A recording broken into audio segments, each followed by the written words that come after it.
சில நேரங்களில் கேட்பார்கள், மற்றவர்களை சிலரை போல அதிகமாய் விடுதலை என்று சொல்லுகிற பகுதியை ஒரு குறிப்பிட்ட நேரத்தில் மட்டும்தான் நான் கையாளுவது வழக்கம். வேத வசனத்தை சபைக்கு தெளிவாக போதிக்கும்படி நான் கவனமாக இருக்க ஒரு காரணம், என்னுடைய திருச்சபை ஊழியத்தில் முதல் 10 வருஷங்கள் மிகவும் திறன்பட கர்த்தருடைய ஊழியத்தை நான் செய்தேன். ஆரம்ப கால 10 வருஷங்களை என் வாழ்க்கையில் மறக்கவே முடியாது. அதிகமான ஜெபங்கள் இருந்தன.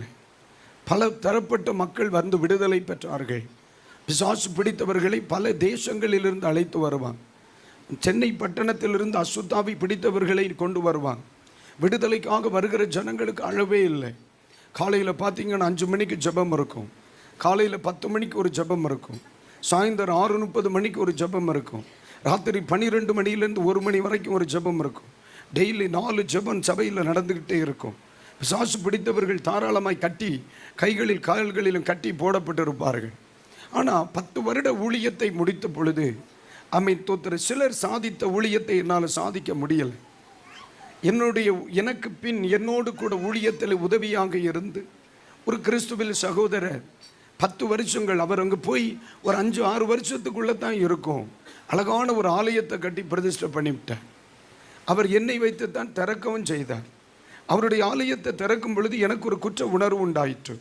ஆண்டவரே, இவரை ஜெபம் கற்றுக் கொடுத்தது நான், பிரசங்கிக்க கற்றுக் கொடுத்தது நான், வீடு சந்திக்க கற்றுக் கொடுத்தது நான், பிசாசு துரத்தை கற்றுக் கொடுத்தது நான். ஆனால் அவர் 5-6 வருஷத்துக்குள்ள அழகான ஒரு ஆலயத்தை கட்டி என்னை வச்சே பிரதிஷ்டை பண்ணிட்டாரப்பா. அவருக்கு சீனியர்னு சொல்லிட்டு நான் இருக்கேன், இது வரைக்கும் ஓலக்கூரையை விட்டு வெளியே வரல. ஆண்டவரே, நம்ம ஊரில் ஒரு பழமொழி சொல்லுவாங்க, நாக்கி குத்தி இருக்க நேரமும் இல்லை, 10 பைசாக்கு வேலையும் இல்லை.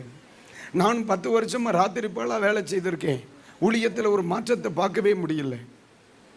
எனக்கு அது ரொம்ப நெருடலாக இருந்துச்சு. அவர் நல்லா இருந்ததுன்னா இல்லை, என்னுடைய வாழ்க்கையில் ஏதோ ஒரு தோல்வியை நான் உணர்ந்தேன். 10 வருடங்கள் ஊழியம் செய்திருக்கிறேன், நான் எதிர்பார்த்த வளர்ச்சி என்னிடத்தில் இல்லை. ராத்திரி பகலாக வேலை செய்திருக்கிறேன், ஆனால் நான் எதிர்பார்க்கிற மாற்றத்தை என்னால் பார்க்க முடியவில்லை. நான் தேவ சமூகத்தில் அமர்ந்து ஜெபித்த பொழுது கர்த்தர் சொன்னார், நீ வரங்களை முன்னிறுத்தி ஓடிக்கொண்டிருக்கிறாய், விடுதலைகளை முன்னிறுத்தி சபையை நடத்தாத, வசனத்தை முன்னிறுத்தி சபையை கட்டு அப்படின்னு. அதுவரையிலும் 10 வருடங்கள் நான் செய்த ஊழியத்தில் தோல்வியை நான் சந்தித்தேன். 10 வருஷ ஊழியத்தில் 52 பேரை தான் என்னால் ஆதாயப்படுத்தி கொள்ள முடிஞ்சிச்சு. அப்போ அற்புதங்கள் நடக்காமல் இல்லைக்கா. ஒவ்வொரு ஆராதனைகளிலும் பலர் விடுவிக்கப்பட்டார்கள், ஒவ்வொரு வாரங்களிலும் பலர் விடுவிக்கப்பட்டார்கள். மனதளவிலே பாதிக்கப்பட்டவர்கள் விடுதலை பெற்றார்கள், அசுத்தாவியில் வந்தவர்கள் விடுதலை பெற்றார்கள், பாவிகள் விடுதலை பெற்றார்கள், மனிதர்கள் மனம் திரும்பினார்கள். அநேகருக்கு தேவன் அற்புதங்களை செய்தார். ஆனால் சபை வளரலை, சபை வளரலை. காணிக்கப்பட்டியில் தேவையான காணிக்க விழுந்துச்சு, சபை வளரலை. சபை வளர்ச்சி என்பது ஆத்துமாக்களின் பெருக்கம் மட்டும்தானே.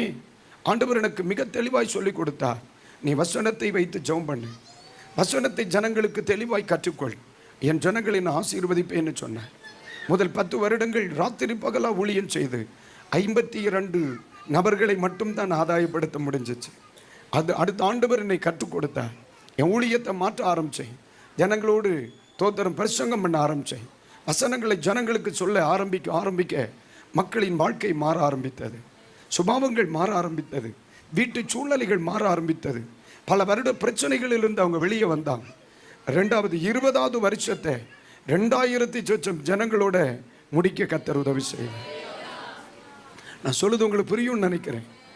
முதல் 10 வருடத்தை ஸ்தோத்திரம் வெறும் 52 பேரோடு முடித்த நான் 20வது வருடத்தை ஸ்தோத்திர கூட்டத்திலே 2000த்திற்கும் மேற்பட்ட மக்களோடு நான் முடித்தேன். அப்போ அந்த வளர்ச்சிக்கு காரணம் என்ன? வேத வசனங்கள் சபைகளிலே பிரசங்கிக்கப்பட்டது. நான் சொல்லுகிறது உங்களுக்கு புரிகிறது ஐயா? நாளை இரவு இவ்விடத்திலிருந்து நான் போகிறதுக்குள்ளே அத்தனை பேருக்கும் ஜெபம் பண்ணி இருப்பேன்.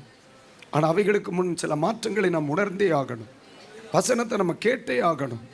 வேத வசனம் மனிதனை மாற்றும். அன்றைக்கும் இன்றைக்கும் அது செய்து கொண்டே இருக்கிறது. எத்தனை பேர் அல்லேலூயா சொல்லுவீங்க?